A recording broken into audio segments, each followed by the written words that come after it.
Number 19 on our list of the best / our favorite Zelda songs of all time.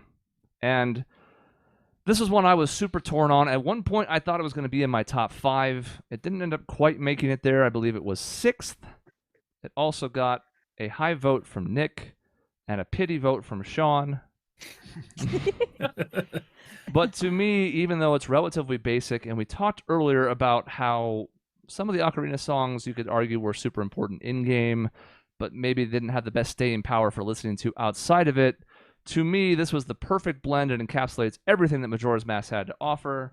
It's Song of Healing. Yeah. Man, I had this on my list, and it just missed. Just missed the cut. Yeah. I had it at 20. It's because this song is Majora's Mask in so many. It's just, I'm sorry, even though it's an Ocarina song, and I didn't vote for more than one. This is my only Ocarina song. Spoilers. This is Majora's Mask.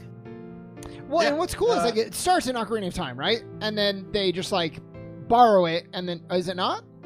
No, this was not in Ocarina of Time. Oh, I could have sworn. Well, anyways, I love how they take it and then they expand upon it, and there's like different versions, and like this is like just like a beautiful piano song. It's super serene. important. Yeah. Yeah. In the I mean, story if I of feel Majora's Mask and everything you're doing. There is no heal. Yeah. Yes, there is no song in Majora's Mask that is so connected with more emotional moments. This is a huge song in Majora's Mask. Every one of the major masks that you get is usually kind of touching in way, obviously, other than the Deku Scrub, which we never really got a story for. But the Gorons, the Zoras, like those were very emotional masks to receive, and every time you got a mask in that way, you played the Song of Healing. It is very, very closely tied. And I think for me, this brings me to the beach, outside of the observatory, not the observatory, the place where we bring the fish and they make a bunch of notes, and it's really horrible and contrived. Connected to Pirate Fortress, which is a horrible fetch quest. The point is, like, I can picture the Zora as like stumbling, trying to make it into the water. Like that's just the one that sticks out. Like you mentioned, it's kind of integral to all of them, but like, I don't know. I just think it's a super pretty song, but still kind of hauntingly beautiful at the same time.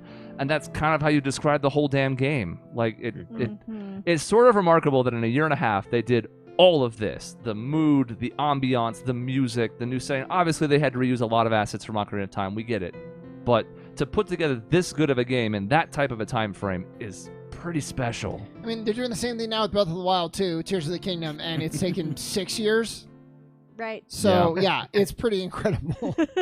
I mean, but you just look at even that feeling. You're right. It's like everything's okay, but it's not okay at the same time. I mean, you look at the stupid symbol of Majora's Mask, the spikes on the side of the mask. You're like, oh, something's off. Like, this is bad. Like, something is going to happen badly in this game. And just the whole feeling is just this sense of dread this entire game. So, I mean, they did it well. It's a song of healing, but the healing is basically letting their souls rest. It's not like, oh, everything's better. It's like, well, at least you're not being tortured anymore. You can go to heaven or hell, whatever it is. Purgatory. We're going to use your body, though. Yeah. I'm a 6-year-old child. I'm going to put this on and I'm going to become a full-grown adult.